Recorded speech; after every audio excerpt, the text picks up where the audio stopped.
He told me it was work that kept him away, but the only medicine he sought was cheap perfume.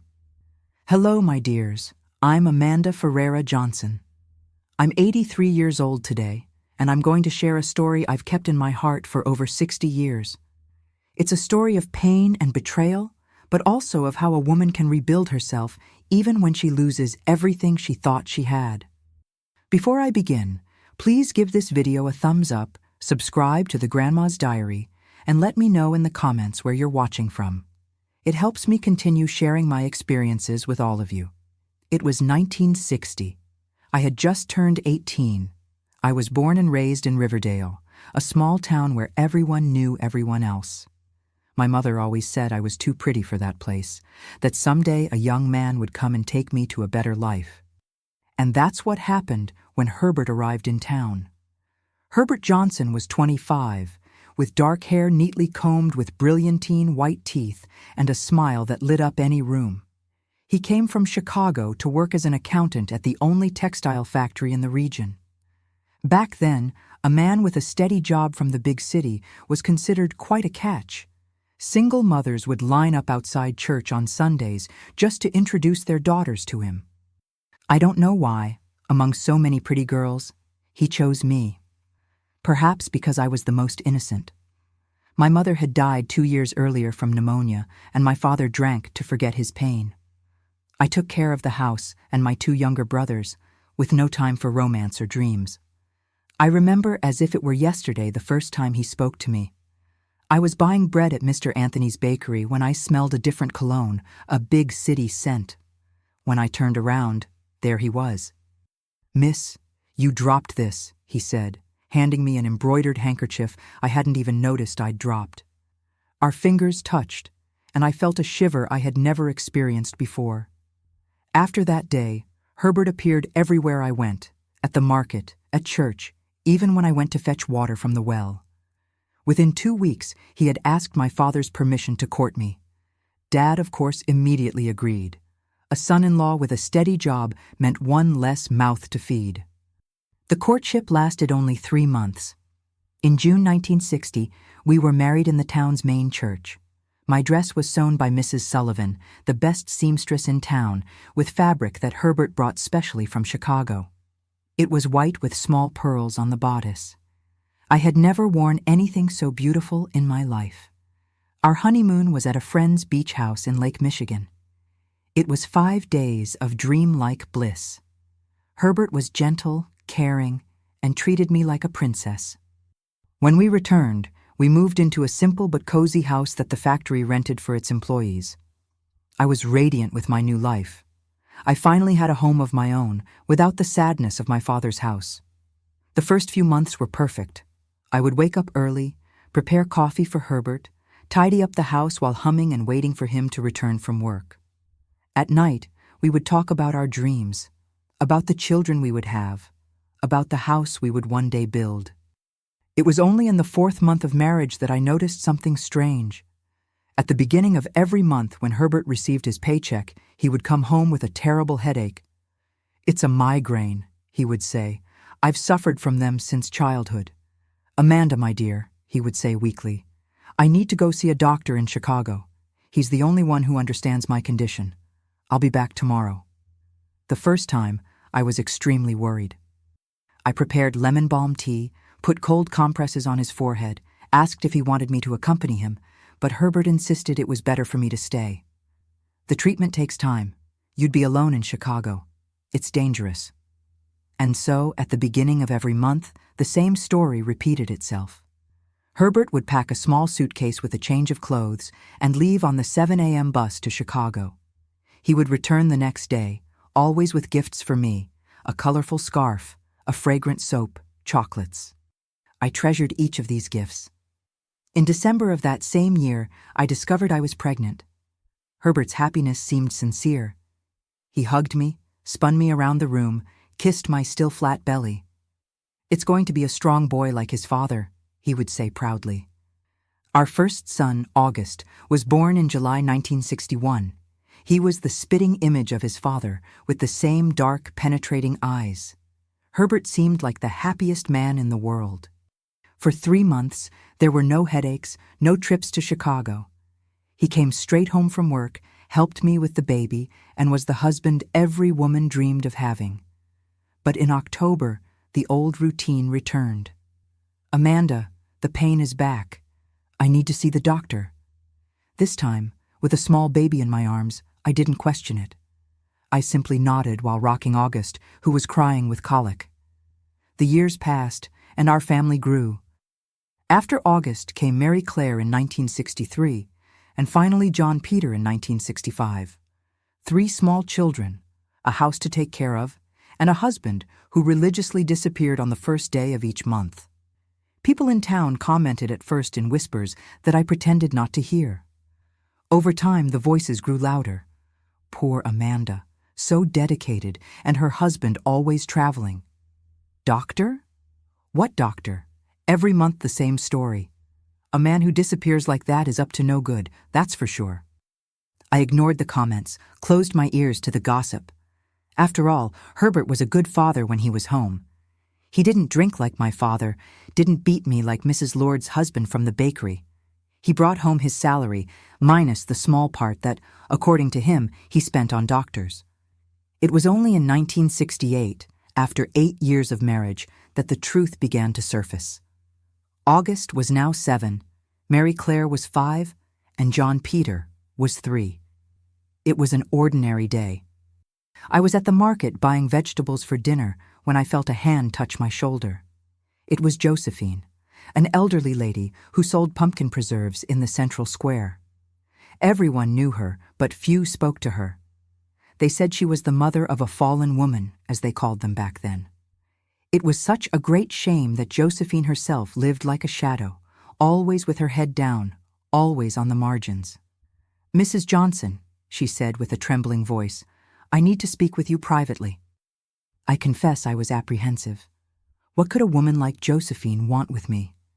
But there was an urgency in her eyes, a sadness so deep that I couldn't refuse. We went to a bench in the square, away from curious eyes. Josephine wrung her hands in her worn apron, as if seeking courage in the folds of the fabric.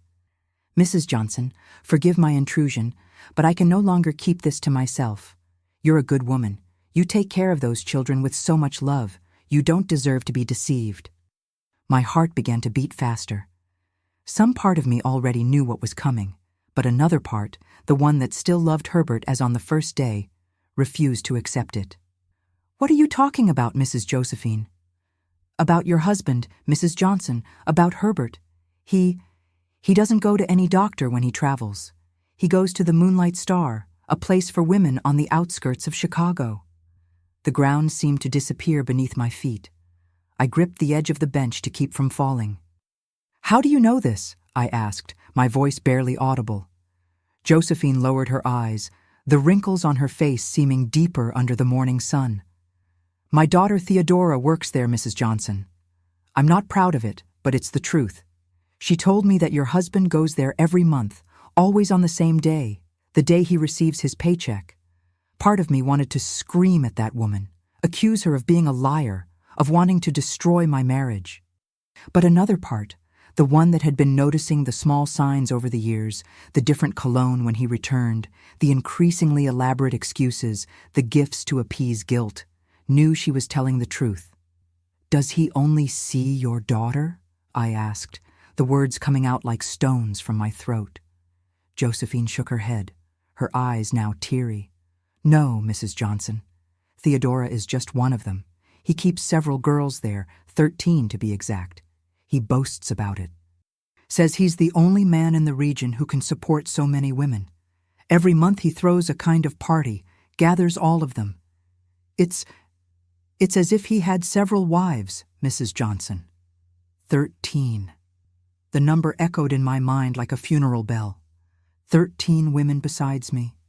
14 lives that Herbert manipulated like pieces in a perverse game. I returned home that day like a ghost, dragging my feet, carrying an invisible weight on my shoulders.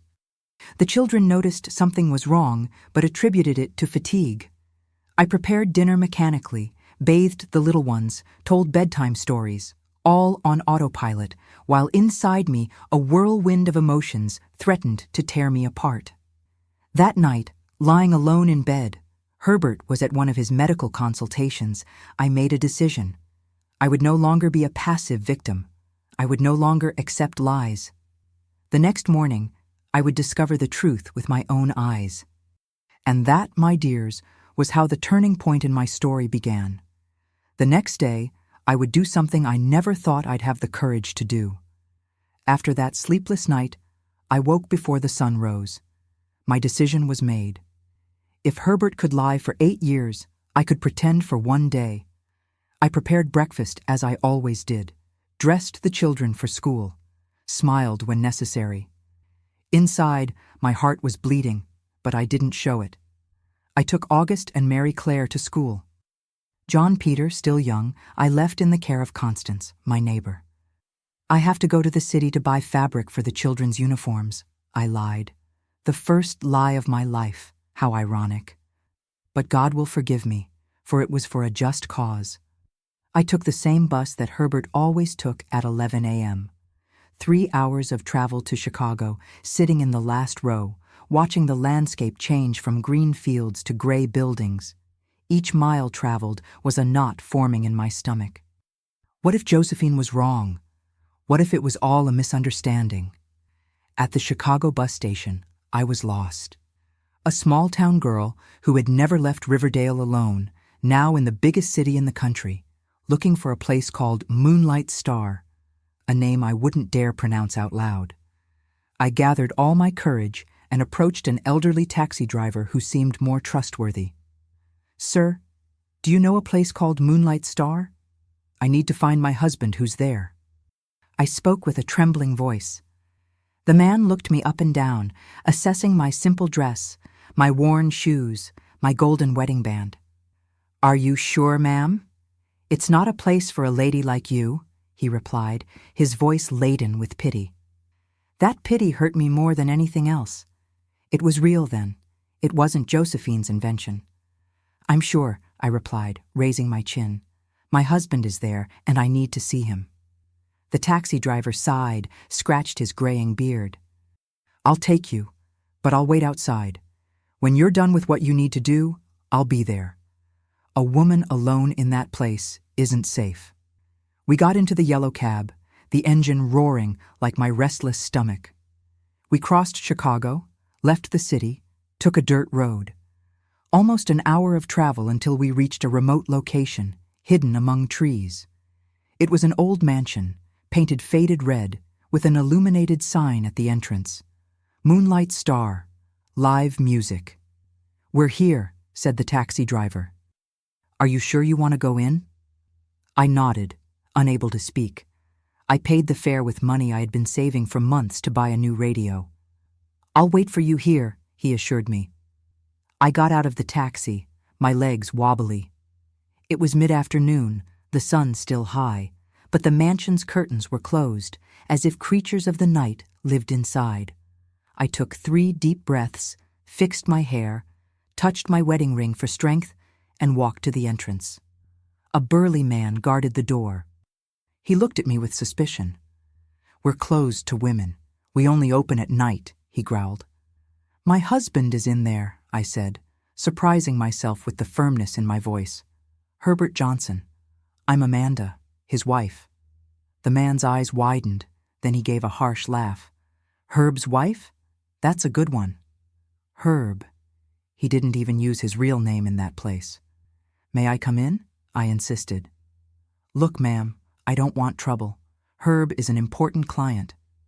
"I won't make a scene," I promised, even without knowing if I could keep my word.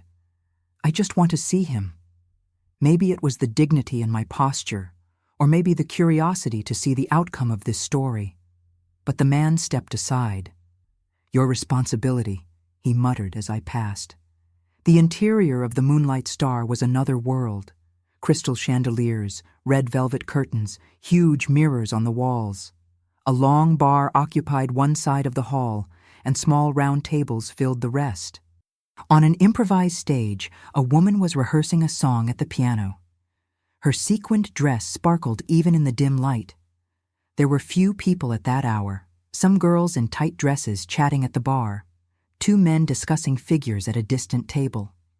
And there he was, Herbert, my husband, sitting at a large table in the back, surrounded by 4 young women laughing at something he was telling. 8 years of marriage, 3 children, thousands of lies. All culminating in that moment, in that scene that I never imagined witnessing. The man I loved, the father of my children, distributing money and gifts to women he barely knew, while I saved every penny to maintain our home. I stood frozen at the entrance, my legs immobile. One of the girls at the bar noticed me, nudged her colleague. Soon, several pairs of eyes were turned to me. The music stopped. The sound of glasses and conversations ceased. Only the sound of Herbert's laughter echoed, oblivious to the silence that had settled. It was one of the women at his table who alerted him, touched his arm, pointed in my direction. Herbert turned his face slowly, like in a nightmare in slow motion. Our gazes met across the hall. I'll never forget the expression on his face. First, confusion, then recognition. Finally, pure terror. He turned pale, his mouth opened and closed like a fish out of water. "Amanda," he managed to say, his voice failing. "What? How did you—" I advanced through the hall, each step firmer than the last. The women at the table moved away, making room. It seemed as if everyone at the Moonlight Star was holding their breath. "Hello, Herbert," I said, with a calmness I didn't know I possessed. "I came to see how your medical consultation was going." "Amanda, it's not what you're thinking." "No? Then explain to me, dear. Explain why for 8 years, every month, you leave home pretending to be sick to come to this place. Explain why you spend the money that should feed our children on this." "I can explain," he stammered, standing up. "Let's talk outside, Amanda. This is no place for you." "It's no place for me. And is it a place for you, father of 3 children, for the man who swore fidelity before God?" One of the women at the table, a young blonde in a red dress, laughed openly. "Father of 3 children, Herb? You never mentioned children." "Shut up, Marlene," Herbert growled. Another woman, older with black hair and shrewd eyes, approached. "So you're his wife? Fascinating. He told us he was a widower." "A widower," I repeated, my indignation growing. "A widower with a wedding ring on his finger." "He says he wears the ring in memory of his deceased," explained a third with bright red lipstick. "So romantic, isn't it?" Herbert seemed to shrink with each revelation. His face alternated between white and red. His forehead glistened with sweat. "Amanda, let's go home," he tried, extending his hand to touch me. I took a step back. "Don't touch me. Never touch me again." That's when a young girl, perhaps 20 years old, approached timidly. Her eyes were large and sad. She reminded me of a frightened doe. "Are you Amanda?" she asked softly. I nodded, not understanding. "I'm Theodora, Josephine's daughter." So that was Josephine's daughter, the girl who had unwittingly revealed the truth about my marriage. "Your mother told me," I said. "That's why I came." "She shouldn't have meddled," shouted Herbert, his face now completely red. "Be quiet, Herbert," I ordered, and to my surprise he obeyed. "Let Theodora speak." The young woman nervously wrung her hands. "He's been coming here every month since before I started working.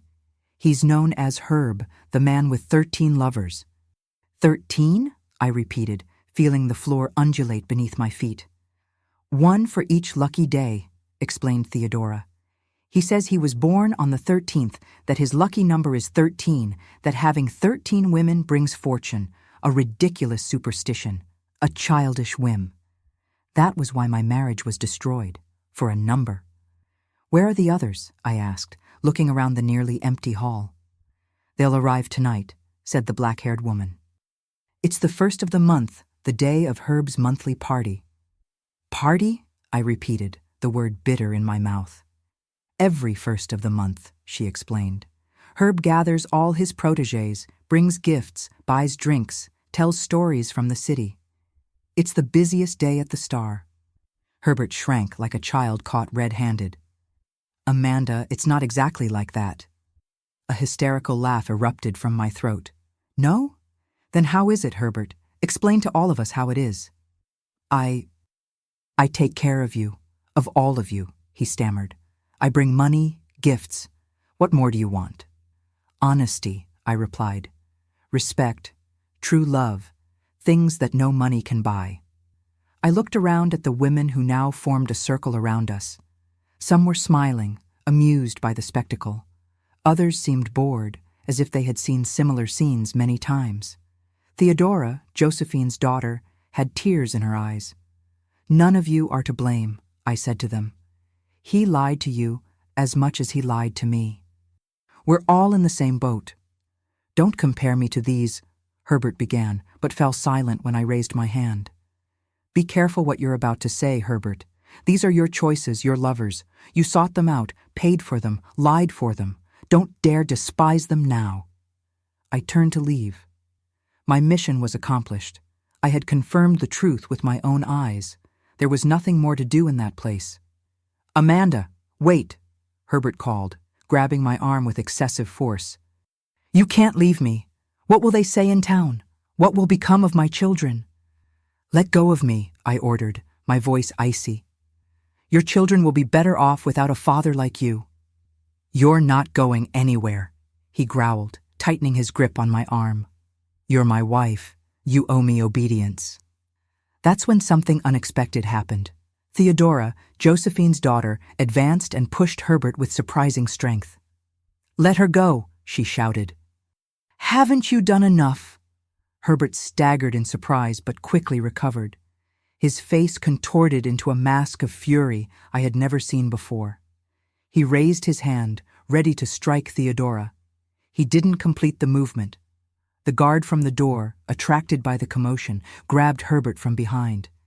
No violence against the girls, Herb, he said in a calm but firm voice. You know the rules. Herbert struggled, but it was useless. The man held him like someone holding a tantrum-throwing child. Let me go! She's my wife! I have the right! Right? I repeated, finding strengths I didn't know I possessed. You lost any right over me the moment you decided to live this double life. We're through, Herbert. I took off my wedding ring, the small circle of gold that for 8 years had represented my marriage, and placed it on the table. The clink of the metal on the wooden surface sounded like a funeral bell. When you come back home, your things will be on the porch, I declared. Don't knock on the door. Don't try to enter. That's no longer your home. You can't do this, he yelled, still held by the guard's strong arms. I'm the one who supports the house. Without me, you'll all starve. I raised my chin, feeling a dignity I had never experienced. I'd rather starve with honor than live on lies. Goodbye, Herbert. I turned my back and walked to the exit, head held high, despite my trembling legs. Behind me, I heard Herbert shouting threats, promising to leave me in misery, swearing he would take the children from me. At the door, I stopped and turned one last time. One thing, Herbert, I said, my voice clear in the silent hall.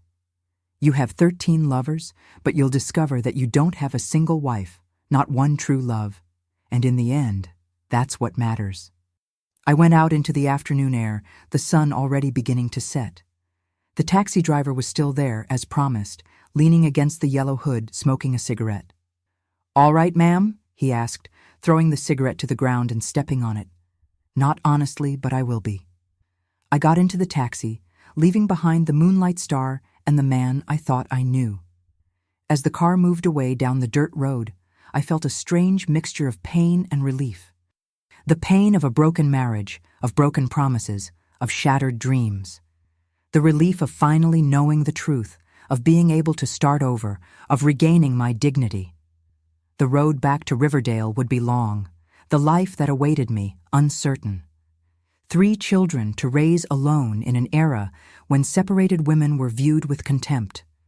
But one thing I knew, I would never be deceived again. I would never accept less than I deserved. And it was with that thought that I returned home that night in 1968, ready for the most difficult but also the most truthful chapter of my life. When I got home that night, the children were already asleep. I thanked Constance for taking care of them. I made up a story about the trip to buy fabric. She noticed something in my eyes but didn't ask. Women of that time knew when not to ask questions. I waited for her to leave, and then I collapsed. I cried silently in the kitchen so the children wouldn't hear. I cried for the love I thought I had, for the family I imagined perfect, for the years of illusion. 8 years believing a lie, 8 years sleeping next to a stranger. After emptying all the pain my chest could hold, I dried my tears and started working. I gathered Herbert's clothes, his shoes, his personal belongings. I put everything in 2 large leather suitcases, the same ones we used on our honeymoon in Lake Michigan, in a life that now seemed to belong to someone else. I left the suitcases on the porch, along with a simple note. Don't come back. You are no longer welcome here. I changed the lock on the front door with the help of a rusty screwdriver I found in the yard cabinet. I had never done anything like that before. Changing locks was men's work, but that night I discovered I could do much more than I imagined. I slept with a broomstick beside the bed, fearing that Herbert would return drunk and violent. But he didn't appear that night, nor the next. It was 3 days of silence. 3 days trying to explain to the children that their father was on an extended work trip. August, at 7 years old, was too smart to believe that story. "Why aren't Dad's clothes in the closet?" he asked with his eyes identical to his father's. I didn't have the heart to lie to my own son. "Your father did wrong things, August," I explained, my voice breaking. "He won't be living with us for a while." On the morning of the 4th day, I heard violent knocks on the door. It was Herbert demanding to enter.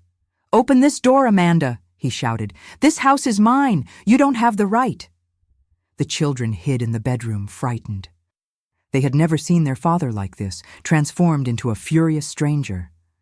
I approached the door without opening it. "Go away, Herbert. It's over." "It's not over until I say it's over," he yelled, pounding on the door with such force I thought the hinges would give way.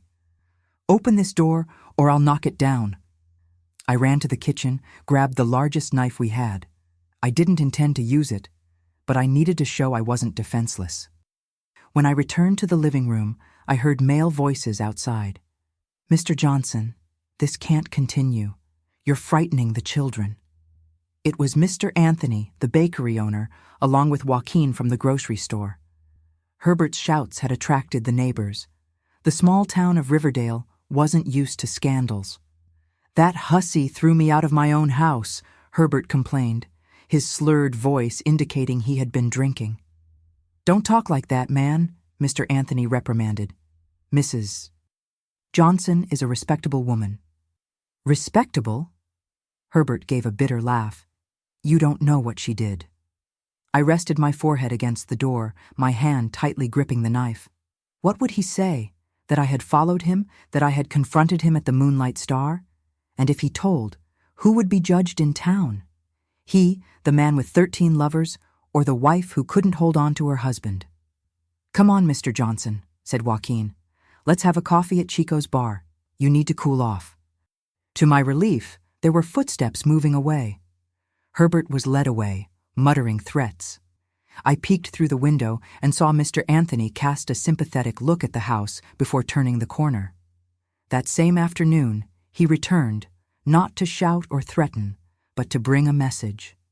"Mrs. Johnson," he spoke in a soft voice through the door, still locked. "Mr. Johnson sent word that he'll cut off the money, that you and the children will starve if he doesn't come back." It was the blow I feared. Without Herbert's salary, how would I feed 3 mouths? How would I pay the rent? Even so, I straightened my back. Tell him I'd rather beg on the street than accept another cent of his lies. Mr. Anthony sighed. I heard the noise of a package being placed on the porch floor.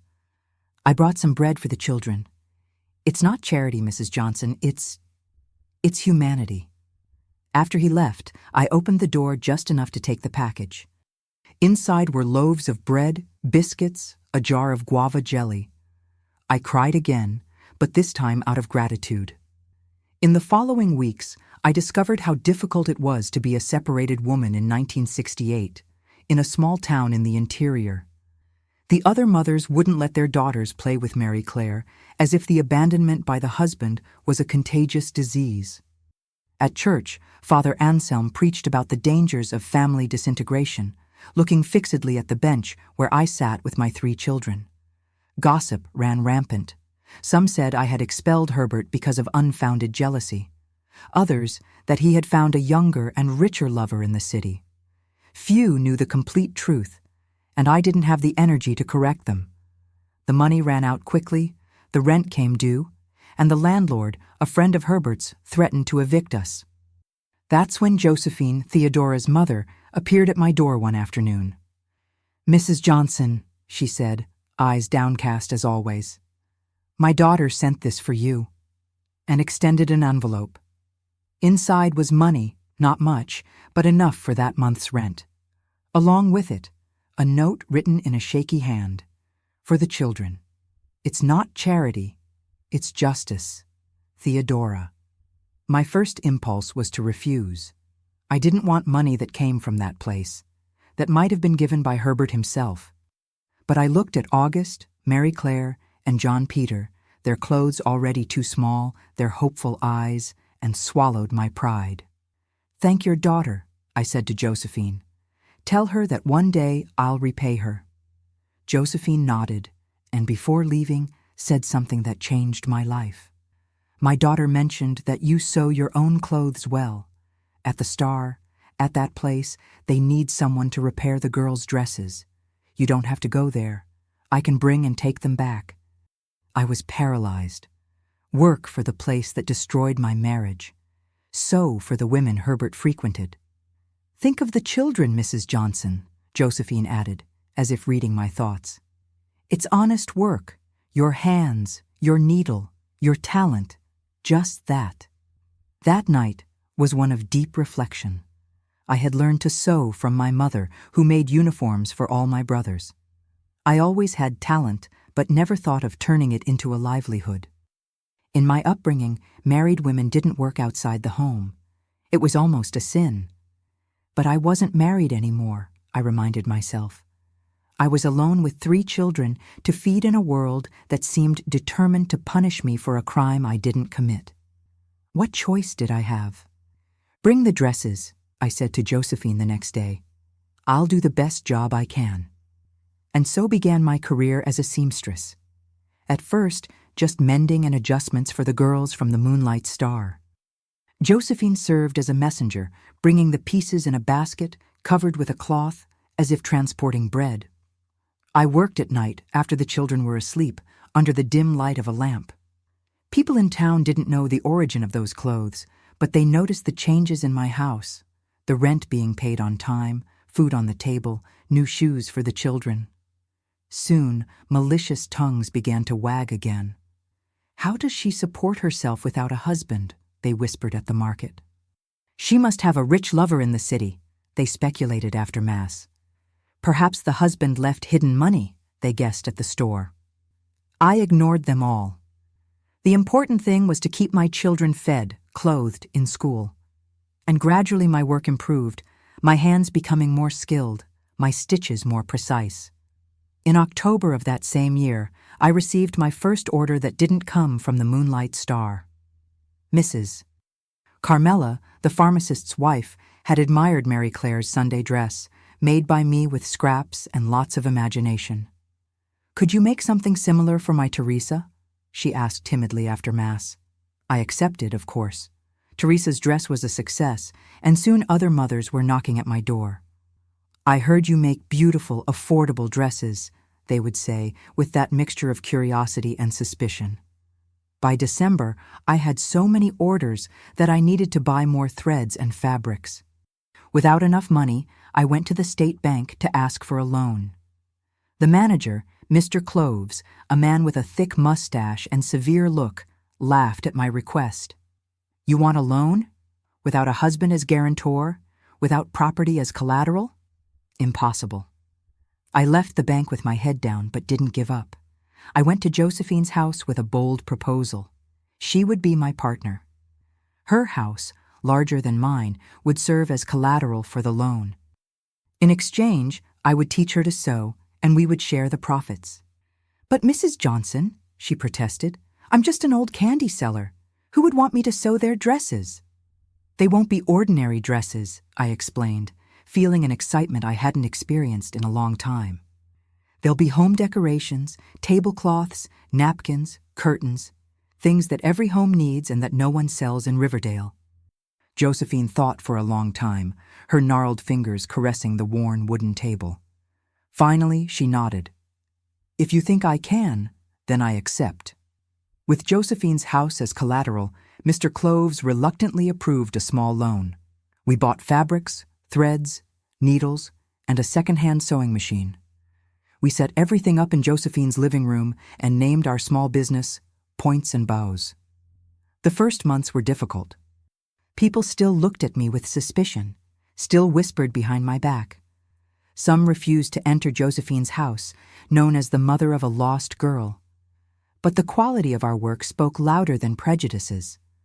Our tablecloths were exquisite, with delicate embroidery of flowers and fruits. The bedding sets came with embroidered initials, a luxury that previously only rich families could order from the city. The curtains transformed any simple window into something elegant. In June 1969, 6 months after the start of Points and Bows, we had more orders than we could handle. We hired Margaret, a widow with skilled hands who needed to support 4 children. Then came Dolly, whose husband had run off with the waitress from the bar. Next came Inez, abandoned with a newborn baby. We were 5 women, all marked in some way by life, all fighting to survive in a world that wanted us submissive and silent. Together, we created something greater than ourselves. Herbert reappeared several times throughout that year. At first with threats, then with pleas, finally with presents for the children. I refused everything. "We don't need you anymore," I told him one Sunday afternoon when he appeared with new bicycles for August and Mary Claire. "We're fine on our own." He looked at the house, noticing the improvements. New curtains, a radio in the living room, toys in the yard. "Who's supporting you?" he asked, the jealousy evident in his voice. "I am," I replied simply. "I support my children." "With what?" he insisted. "What do you do?" "Honest work, Herbert. Something you should try someday." He left furious, threatening to return with the police, with lawyers, with the county judge. He never fulfilled his threats. Perhaps he knew he had no moral ground to judge anyone. In December 1969, with money from the special Christmas sale, I was able to buy the house where we had been renting. The former owner, seeing the success of Points and Bows, was eager to get rid of a house associated with a separated woman. He offered it at a below-market price, thinking I wouldn't be able to pay. His surprise was evident when I placed the money on the table in clean, well-counted bills. "The deed, please," I asked, feeling a pride I had never experienced before. That night, sitting on the porch of my house, watching my children play in our yard, I realized how much I had changed in just 1 year. The woman who had cried desperately in the kitchen, fearing the future without a husband, had disappeared. In her place was a businesswoman, a providing mother, a woman who didn't need a man to define herself. August, now 8 years old, climbed onto my lap, something he did less frequently, feeling too grown up for such displays of affection. "Mom," he whispered, "I'm proud of you." I hugged my son, the tears silently flowing. They were the sweetest words I had ever heard, sweeter than any "I love you" from Herbert, more meaningful than any compliment from a satisfied customer. "Thank you, my son," I replied, kissing his forehead. "I'm proud of us too." And so we ended 1969, a year that began with fear and ended with hope. A year in which I learned that the worst betrayal can lead to the best discovery, the discovery of one's own strength. I didn't know then, but that was just the beginning of a journey that would take me far beyond the limits of Riverdale, far beyond what anyone, including myself, ever imagined for a separated woman in the 60s. The 70s arrived with winds of change. America was experiencing its economic miracle. Cities were growing, and even our peaceful Riverdale felt the effects of modernization. A new state highway passed just 3 miles from downtown, bringing travelers and new opportunities. For points and bows, 1970 was a decisive year. Our small workshop in Josephine's house could no longer accommodate the 6 seamstresses who now worked with us. We needed to expand, but renting a commercial space was out of the question. Property owners still hesitated to negotiate with a separated woman, even one with a prosperous business. It was August, with his 9 years and the wisdom that children sometimes demonstrate, who suggested the solution. "Why don't we use our house, Mom? The yard is big. We can build there." That child had the gift of seeing the obvious that adults ignored. Our yard, a legacy from times when the town's houses had space for gardens and chicken coops, was really ample. With some planning and saving, we could build a suitable shed for our machines and employees. Getting the permit was another battle. Mayor Dr. Gerald hesitated when I presented the request. "A sewing shop run by women?" he questioned, the incredulity evident on his flushed face. "What if it goes wrong? What if the machines cause a fire? What if it goes right?" I interrupted with a boldness I didn't possess just a few months ago. "What if we create jobs? What if we pay taxes? What if Riverdale becomes known for its beautiful embroidery and sewing?" He scratched his head, uncomfortable with my assertiveness. Women didn't talk like that in 1970, especially not to authorities, but I was no longer the submissive Amanda of before. "I'll think about your case," he grumbled, storing my papers in the drawer. 3 weeks passed without an answer. Our orders were accumulating, customers complaining about delays. Something needed to be done. On a Thursday, market day in the central square, I set up an improvised stand next to Josephine. She with her sweets, me with our most beautiful pieces, embroidered tablecloths, placemats, napkins with monograms, baby layettes. The display immediately caught the attention of the women in town. "What exquisite work, Mrs. Johnson!" exclaimed the judge's wife, admiring a set of sheets with delicately worked hems. "Could you make something like this for my trousseau?" asked the pharmacist's daughter, a recent fiancée. In 2 hours, we sold everything we had brought. More importantly, we received orders that would keep our needles busy for 3 months. Among the visitors was Mrs. Eleanor, the mayor's wife. "My daughter is getting married in December," she commented, meticulously examining a napkin. "I need a complete trousseau and was going to order from Chicago, but perhaps you can accommodate." "It would be an honor," I replied, noting the details in my little notebook. "But we would need more space, more seamstresses. We're waiting for a permit to expand our atelier." I left the phrase hanging in the air, and the hook was fished exactly as I expected. "What permit?" she asked, adjusting her glasses on her upturned nose. "To build in my yard. Your husband is analyzing the request." 3 days later, the permit arrived at home, along with an invitation for tea at the mayor's official residence. The power of a wife determined to have the best trousseau for her daughter should never be underestimated.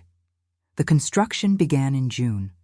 With the money saved in recent months and a small loan, now granted without hesitation by the state bank, we built a spacious, airy shed. Light ceramic floor, large windows to take advantage of natural light, spacious benches for cutting and sewing. In the center, we installed our most precious acquisition, an industrial embroidery machine imported from Germany. That machine changed everything. What previously took days to be embroidered by hand, we could now do in hours. Our productivity tripled, allowing more competitive prices and shorter deadlines. Soon, we were not only serving Riverdale, but also neighboring towns. Cecilia's trousseau, the mayor's daughter, was our masterpiece until then. Egyptian linen sheets with embroidery of roses and arabesques, bath towels with intertwined monograms, bedding sets with Renaissance hems. When the pieces were displayed at the wedding reception in December, they became the talk of the party, almost eclipsing the bride, to Mrs. Eleanor's dismay. The publicity generated by the wedding was invaluable. January 1971 brought so many orders that we needed to hire 5 more seamstresses. Points and Bows was no longer a small atelier of helpless women. It was a serious, respected, profitable business. Herbert reappeared at this time, attracted like a fly to the smell of success. He was thinner, less elegant, his hair already thinning. The brightness of yesteryear had disappeared from his eyes, replaced by an opacity that spoke of defeats and disillusions. "Amanda," he greeted, standing at the door of the atelier like an insecure salesman. "You look different." I was indeed. At 29, I was no longer the shy girl he met. My hair, previously always tied in severe buns, now fell loose over my shoulders. I wore discreet makeup, more modern clothes. But the biggest change wasn't external. It was the confidence that emanated from every gesture, every word. "What do you want, Herbert?" I asked without inviting him in. "I came to see the boys," he said, but his eyes scanned the atelier, assessing, calculating, "and to congratulate you on your success. I heard your business is doing well." "Our children are at school," I replied dryly, "and yes, the business is doing well. Now, if you'll excuse me, I have a lot of work to do." He hesitated, his restless hands in the pockets of his worn suit. "Amanda, I've been thinking. Maybe I could help. I have experience with accounting. I could organize the finances, negotiate with suppliers." I almost laughed in his face. Herbert, the man who spent his salary on 13 lovers offering to take care of my money, was too comical. "I appreciate the offer," I replied with icy politeness. "But we already have an accountant. As for suppliers, I negotiate personally. I've discovered that men offer better prices when they realize they can't fool me." The jab hit him like a slap. He blushed, opened his mouth to retort, but reconsidered when he saw two of my seamstresses observing the scene with barely disguised interest. "Tell the boys I stopped by," he muttered, turning to leave. "And Mary Claire, too, of course." It was typical of Herbert to forget his daughter. Mary Claire, at 8 years old, had already noticed that her father paid more attention to the boys, especially August, his firstborn. She noticed how the boys' presents were always more expensive, more elaborate, how the hugs for her were shorter, less enthusiastic. "I'll tell all my children that their father stopped by," I replied, emphasizing all. "But I don't promise they'll want to see you." He left with his head down, a shadow of the arrogant man I knew. I later learned that he had lost his job at the factory, drunkenness and constant absences. He now worked as a night watchman at a construction materials warehouse, earning 1/3 of what he received before. The Moonlight Star, according to the truckers who brought merchandise to our town, had closed. Rumors ran that the authorities had discovered illegal gambling happening in the back of the establishment. The girls dispersed, some returning to their native towns, others seeking similar work in larger places. Theodora, Josephine's daughter, had surprisingly married a traveling salesman and moved to Cleveland. "She sends word that she's doing well," Josephine told me one afternoon, her eyes shining with maternal pride. "She says it was your example that inspired her." Seeing a woman rising on her own showed that there were other paths. That moved me deeply. The idea that my personal struggle could inspire another woman to seek a better life was comforting. Perhaps there was a greater purpose in everything I went through. In 1972, Points and Bows took another leap. A national women's magazine, Modern Life, published an article about businesses run by women. Somehow, I suspect through Mrs. Eleanor, always ready to boast about her daughter's trousseau, our atelier was included. "From Abandonment to Success, How Amanda Johnson Transformed Betrayal into Triumph," announced the title. The report told my story in a romanticized way, omitting the sordid details, but capturing the essence of the journey. At the end, there were photos of our most elaborate pieces with information for orders. In the following weeks, the phone didn't stop ringing. We received orders from New York, Los Angeles, Dallas. Department stores wanted to negotiate exclusive lines. A famous boutique from the capital proposed a collection with our signature. It was more than we could handle with our current structure. We needed to grow, and fast. But how? The answer came from an unexpected source, Father Anselm, the same one who years before had embarrassed me during the sermon. After Sunday Mass, he called me to the sacristy. "Mrs. Johnson," he began, visibly uncomfortable, "I've been observing your work in recent years. You have transformed the lives of many women in this town." I nodded, not knowing where that conversation would lead. The parish owns a lot at the entrance of town. It was land donated to build a nursing home, but the resources never came. It has been empty for decades.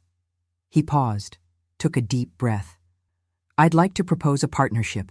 The church provides the land, you build your factory, and in exchange, you employ girls from the orphanage when they turn 16. I was speechless. The lot he mentioned was perfect, spacious, flat, at the entrance to town, visible to those passing on the highway. Building there would mean significantly expanding our capacity and visibility. "Why would you do this, Father?" I asked, genuinely curious. "You never approved of my lifestyle."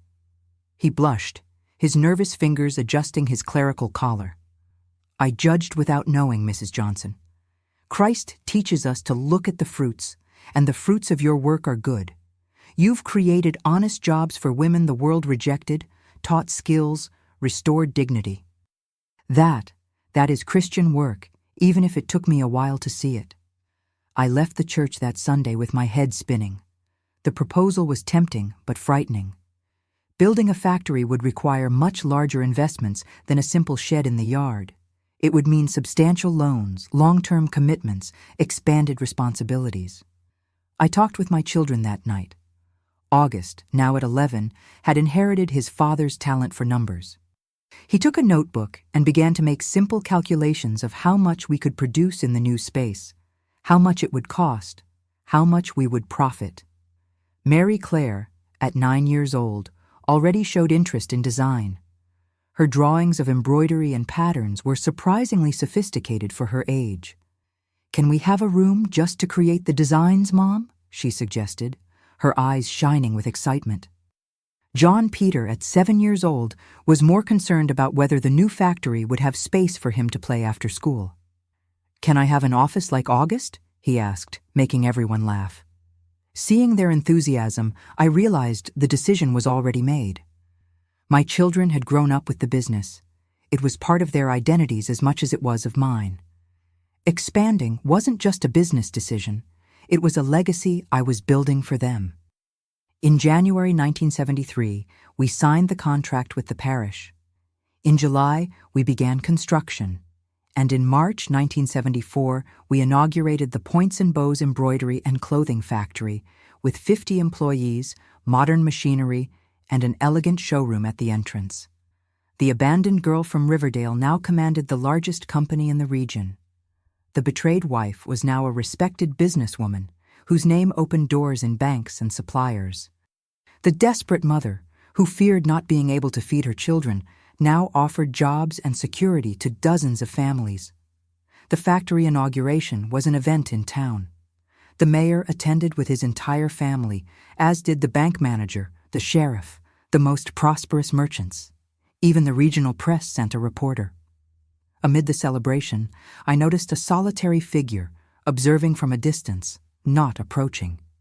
Herbert, prematurely aged, shoulders bent under the weight of wrong choices. For an instant, our gazes met.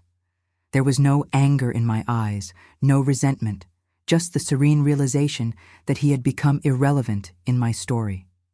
That night, after all the guests had departed and my children were asleep, I sat on the porch of our house, the same one from which I was almost evicted years before, and contemplated the path traveled. The pain of betrayal had been excruciating, the fear of abandonment paralyzing. There were nights when I cried until I had no more tears, days when I doubted I would survive. But that pain, that fear, that uncertainty, all had been transformed into strength, determination, purpose. Herbert's abandonment, which seemed like a death sentence to the young Amanda of 1968, had been, in reality, the birth of a new woman. A woman who discovered capabilities she didn't know she possessed. A woman who learned to forge her own path, to trust her judgment, to raise her voice when necessary. As the stars shone over Riverdale, I silently thanked the journey with all its pains and joys, because I finally understood a fundamental truth. Sometimes, the end of one dream is just the beginning of a larger, more authentic dream, more our own. And that night in March 1974 wasn't an end. It was just the beginning of a new chapter with challenges and achievements that I couldn't even imagine. The girl who dreamed of a Prince Charming had transformed into a queen who built her own kingdom, brick by brick, stitch by stitch. The following years brought continuous growth for Points and Bows. From a small factory in Riverdale, we expanded to 3 units in neighboring cities. Our pieces were sold in the best stores in New York, Chicago, and even exported to neighboring countries. The brand that was born from the necessity of a desperate mother became synonymous with quality and sophistication. But professional success, as great as it was, never overshadowed what I consider my greatest achievement. My children, August, Mary Claire, and John Peter, grew up amid fabrics, threads, and the constant noise of sewing machines, absorbing lessons that no school could teach. They saw up close the value of honest work, perseverance, the dignity that comes from building something with one's own hands. In 1980, August turned 19 and left for Chicago to study business administration. Seeing my firstborn enter university, something his grandparents never dreamed would be possible, brought an indescribable satisfaction. He had inherited my determination and his father's mathematical talent, a combination that transformed him into a brilliant manager. Mary Claire followed in his footsteps 2 years later, choosing fashion and design at the same university. At 19, she already had a notebook full of innovative designs for our bed and table line. Her artistic sensitivity transformed simple fabrics into true works of art, bringing a modernity that rejuvenated our brand. John Peter, always the most dreamy of the 3, surprised everyone by declaring he wanted to be a doctor. "I want to care for people as Mom cared for us," he explained, with the profound simplicity that always characterized him. In 1983, he also left for the city, determined to transform his dream into reality. Seeing my children taking flights higher than I ever imagined possible for myself was my true reward. Each of their achievements erased a bit more of the pain of the past, confirming that all the sleepless nights, all the sacrifices, all the struggle had been worth it. With the children studying in the city, I sold our house in Riverdale and bought an apartment in Chicago. At 40, I too was ready for new horizons. The factory remained under the care of Mrs. Josephine, now my formal partner, and Margaret, our first employee, promoted to general manager. Life in the metropolis opened a world of possibilities. I enrolled in business administration and marketing courses, determined to formalize the knowledge I had acquired in practice. At 41, I sat in classrooms alongside 20-year-olds without the slightest embarrassment. On the contrary, my practical experience enriched the theoretical discussions, making the professors my biggest supporters. In 1984, I opened the first exclusive Points and Bows store on Michigan Avenue, then the center of Chicago fashion. The space, decorated with the rustic elegance that characterized our pieces, quickly became a meeting point for demanding women. We didn't just sell bed and table linens, we sold the idea of a welcoming home, carefully decorated where every detail mattered. It was in this store, on a rainy June afternoon, that I met Herbert again after almost 10 years without seeing him. I was at the cash register helping an elderly customer with her purchase when the doorbell rang. I automatically looked up, and there he was, or rather, a faded version of the man I knew. At 50, Herbert looked like he was 70. His hair, once black and thick, was completely white and thin. His body, once imposing, was bent like an overloaded branch. But his eyes, those eyes that once hypnotized me, remained the same, though now clouded by a permanent sadness. "Amanda," he said, his voice barely more than a whisper. "I finally found you." I asked a salesgirl to take over the cash register and led Herbert to a small room at the back of the store, used for meetings and for showing special products to selected customers. I offered him a chair and a coffee, which he accepted with visibly trembling hands. "How did you find me?" I asked, sitting across from him. "August," he replied, his eyes fixed on the coffee cup. "I ran into him by chance on the street a few weeks ago. He told me about the store." I made a mental note to talk to my son. Not in anger. August had the right to maintain contact with his father if he wished, but to understand his reasons. "What do you want, Herbert?" I asked, getting straight to the point. The young Amanda would have circled around the issue, fearing to offend. The 42-year-old woman had no time for games. He raised his eyes from the cup, and what I saw in them surprised me. There wasn't the calculating charm of yesteryear, nor the anger of the last encounters. There was only fatigue, a deep fatigue that comes from the soul. "Forgiveness," he said simply. "I've come to ask for your forgiveness, Amanda." I remained silent, observing this broken man before me. Part of me wanted to say it was too late, that forgiveness should have been asked for 15 years ago when it still mattered. Another part, perhaps the wiser one, recognized the courage necessary for that gesture, even if belated. "Why now?" I finally asked. Herbert sighed, placing the cup on the table with excessive care. "I'm sick, Amanda. Liver cancer, advanced stage. The doctors say I have a few months." The news hit me like a punch to the stomach. Despite everything he had done, despite the pain he caused me, Herbert was the father of my children. His departure would leave an impossible void to fill. "I'm sorry," I murmured. I was sincere. "Me too," he replied, a sad smile playing on his dry lips. "I'm sorry for everything, Amanda. For the years of lies, for the wasted money, for the suffering I caused. You are the best thing that ever happened in my life. And I was too stupid to realize it. Why, Herbert?" The question that had tormented me for so many years finally escaped. "Why 13 women? Why the lies? What didn't I give you?" He closed his eyes for a moment, as if seeking strength for the answer. When he reopened them, there was a clarity in them that I hadn't seen since our first days together. "It wasn't about you, Amanda. It never was. It was about me, about my emptiness, my insecurities. I grew up watching my father blatantly betray my mother, boasting about his conquests as if they were trophies. In my distorted mind, that was being a man, not having one woman, but many, not being faithful, but desired. It was sick, it was toxic, but it was the only model I knew." His words unearthed long-buried memories. Herbert rarely spoke of his family, but I vaguely remembered his father, a tall, imposing man who attended our wedding drunk, making inappropriate comments about the guests. "That doesn't justify it," I replied, keeping my voice firm. "No," he agreed promptly. "It doesn't justify it. Nothing justifies the harm I caused. I'm just trying to explain, not excuse." We remained silent for a few minutes, the only sound being the ticking of the clock on the wall and the distant murmur of the store.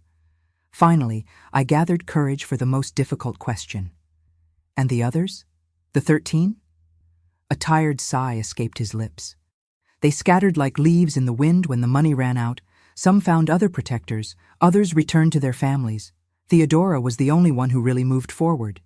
Built a decent life, just like you." "Theodora got married," I commented. "She has 3 children now, lives in Cleveland. You kept in touch?" "With Josephine?" he asked, surprised. "We're partners, remember?" He nodded slowly. "You two, you transformed a tragedy into triumph." I just sank. There was nothing to respond to that. It was the pure truth. "What happened after you left Riverdale?" I asked, realizing that despite everything, there was a genuine curiosity about the fate of the man I once loved. "I tried to start over in several cities," he replied, running his hand through his thin hair. "I worked as a salesman, as an office assistant, as a hotel receptionist. Nothing lasted. Drinking always ended up knocking me down." Herbert paused as if deciding how much to reveal. "I hit rock bottom in 1978. I was living on the streets of Milwaukee, drinking anything I could buy or steal. That's when a recovery group found me. They took me to a clinic, helped me get sober." "Are you sober now?" I asked. 5 years and 6 months, he replied with discreet pride. Too late to save my liver, but in time to die with some dignity. The conversation flowed for another hour. Herbert told me about his years of drifting, about his slow and painful recovery, about the work he now did as a volunteer at the same clinic that welcomed him. He talked about the remorse he carried, not just for me, but for the children he barely knew. August visits me sometimes, he revealed. Always formal, always polite, but distant. Mary Claire replied to a letter I sent, but asked me not to seek her out. John Peter, his voice failed. John Peter told me he already has a parent. That you were mother and father at the same time and did a better job than any man could have done. Unexpected tears blurred my vision. My youngest, always so sensitive, so observant. He saw what so many didn't realize, that being a complete family didn't depend on having all the traditional pieces, but on having enough love to fill all the spaces. They're good boys, I said, correcting myself immediately. Good adults now, thanks to you, not me. Thanks to you, not me. Another silence settled, more comfortable this time. The storm that our relationship once was had calmed, leaving only the clarity that comes after the rain. So, Amanda, he finally said, his restless hands on his lap. Can you forgive me? Not for me. I know I don't deserve it, but for you, so you can move on in peace. I looked at that man, so different from the arrogant young man who conquered me, so distant from the lying husband who abandoned me. I saw in him all the mistakes, all the weaknesses, all the wrong choices, but I also saw, for the first time, something genuine. True repentance, born not of fear or convenience, but of a late understanding of the damage caused. Yes, I replied, surprising us both with the ease of the word. I forgive you, Herbert. And it was true. There was no more anger in my heart, no resentment in my soul. That man no longer had power over my happiness, my peace of mind. Forgiveness wasn't a gift for him. It was a final liberation for me. Herbert passed away 3 months later, in September 1984. August called me with the news, his voice controlled, but trembling. He left in peace, Mom. He was holding a picture of us, you, me, Mary Claire, and John Peter, when he closed his eyes for the last time. The funeral was simple, with few attendees. My 3 children came, each processing the loss in a different way. I also went, not out of obligation, but out of respect for the imperfect man who, despite everything, had given me 3 priceless gifts. As the coffin was lowered into the earth, I thought of the irony of life. The man who once wanted so many women died practically alone. The woman he abandoned was surrounded by a loving family, a thriving business, a full life.